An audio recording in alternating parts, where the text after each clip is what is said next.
Now at 5, supporting the National Guard mission in Washington, D.C.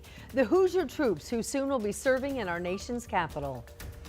And 2 town marshals shot in Clinton County. What neighbors are now revealing about the incident in a small Indiana town. Cloudy and cool today. I'll look ahead to our next rain chance in your forecast. The Colts are gearing up for its biggest matchup of the season, a date with Taylor Swift and the Kansas City Chiefs. How they're preparing, that's next. Live from Indy, you're watching 13 News.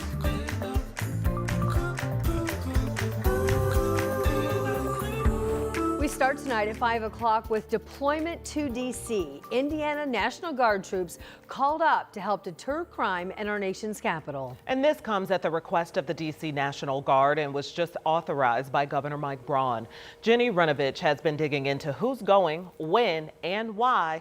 And look at this timing, Jenny. Yeah, they'll be there over holidays. Christmas. Yep. So let's talk about numbers. It's about 300 National Guard soldiers who are going to be deployed. Those troops come from units in Gary and in Bloomington. They'll deploy in early December and patrol in D.C. for no longer than 4 months. It's a domestic mission unlike any other. 300 Hoosier troops in Washington, D.C. as crime fighters, boots on the ground alongside police. Governor Braun saying in part, the troops are well trained and fully prepared for this mission. And the Guard's Adjutant General adding, National Guard soldiers and airmen are uniquely qualified to help in these types of situations. President Trump first mobilized National Guard units in August, declaring a crime emergency in the nation's capital, saying military help was essential. About 2,300 guardsmen are there now, 9 different states called up, helping with crowd control, patrolling tourist and transit areas, and literally cleaning up city streets from trash pickup to tree planting. In early December, Indiana Guard members will replace soldiers and airmen from those other states. 1 unit from the 113th Engineer Battalion in Gary and 2 units from the 150th Field Artillery Battalion out of Bloomington. Before heading to D.C., they'll prepare at Camp Atterbury. The Guard telling 13 News that includes local law enforcement giving soldiers de-escalation training. There has been public and legal pushback to the president's National Guard deployments to cities across the country, from D.C. to Memphis to Chicago.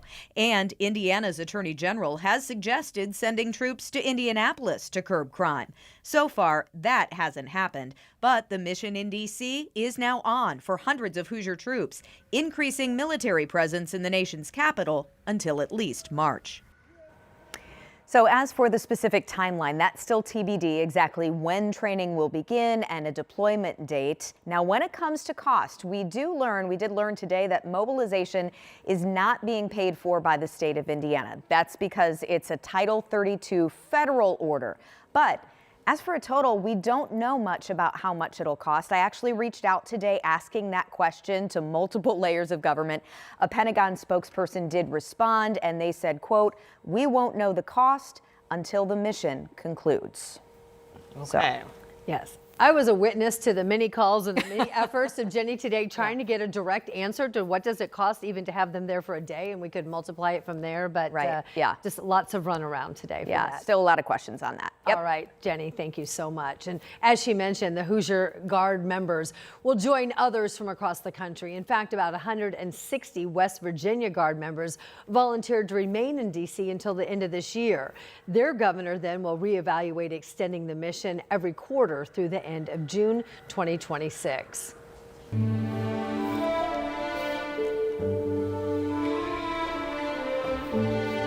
Tonight, a crash report reveals what a witness told police they saw right before a crash killed a Delaware County Sheriff's deputy. Today marks 1 week since the crash along I-69 North, which killed Corporal Blake Reynolds. In the report, investigators say a witness told them the truck with the Prairie Farms trailer was, quote, out of control as it hit the other semi, which was stopped along the interstate.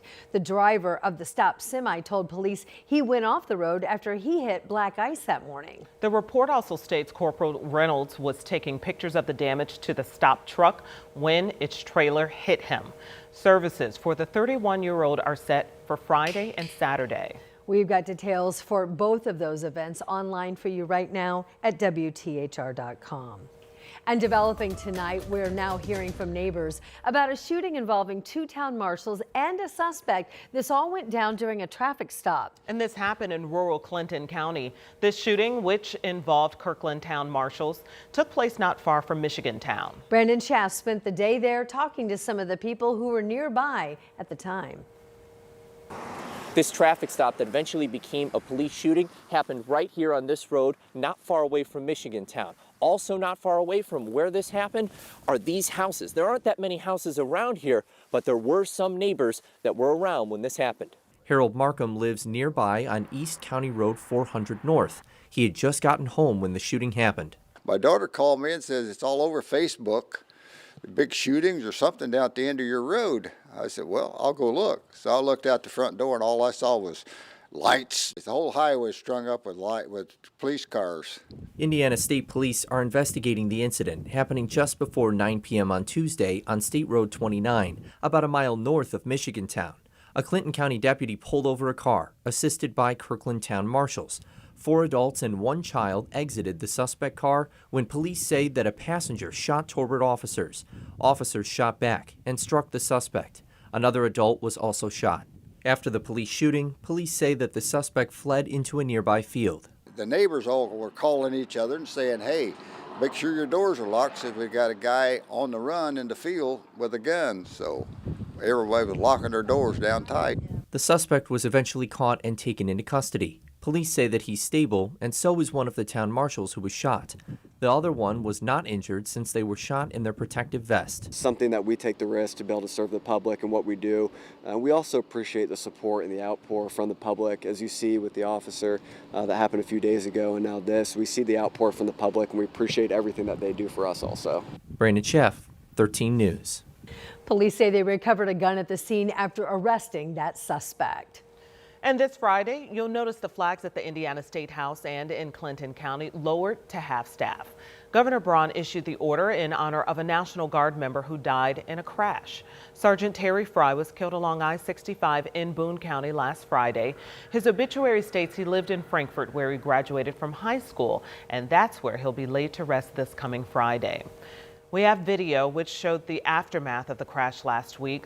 The 23-year-old died after the Humvee he was riding in with 3 other guardsmen rolled over on the road.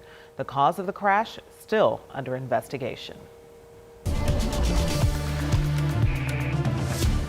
Cloudy and cool today. We had areas of fog and drizzle as well, and more of the same tomorrow. A cloudy Thursday. What's the weather impact? From there, we go to a damp Friday, a sunny weekend, and we're going to alert you now of some cold air coming for what looks to be Thanksgiving weekend. More on that in the full forecast. Clouds and 40s right now. We have 41 Bainbridge and Connorsville, 44 Greensburg, and 43 in Bunker Hill. Pacers at home this evening. You will run into a few low clouds early this evening and as you head home.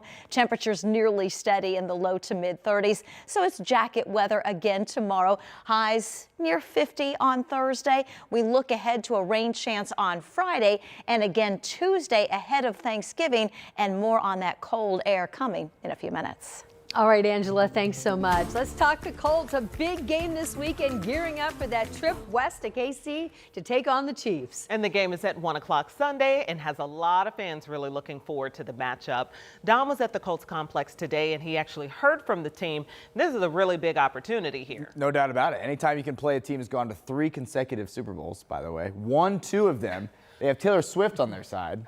All right. Oh, okay. That's tough. But hey, We got sauce. Hey, we have the sauce, and we have a better record than them right now. So anytime go. all those things, it's going to be a big time matchup. It's going to tell you a lot about where you are as a team. Chiefs are the gold standard, right? No doubt about it. Patrick Mahomes, unbelievable. Arrowhead's a difficult place to play, in this Chiefs team desperate for a win.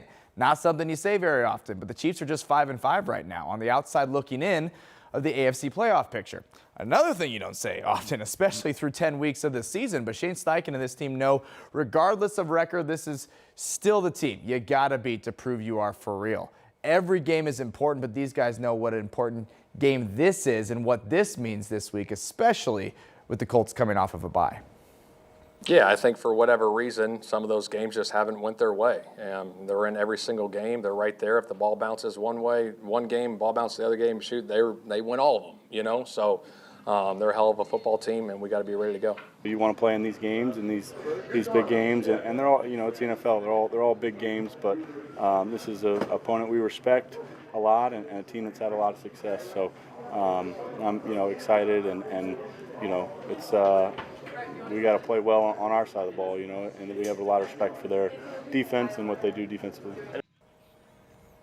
It's a solid Chiefs team. They're 0-5 in one-score games this season. That's what you heard Shane Steichen talking about at the top right there. Usually those games go their way. At least they did a year ago and in years past. So a big matchup no matter how you slice it. 13 Sports is going to be there. We'll bring you all the action on air on WTHR Plus on every platform imaginable. And we'll have more coming up for you at 6. So it's going to be a really fun matchup.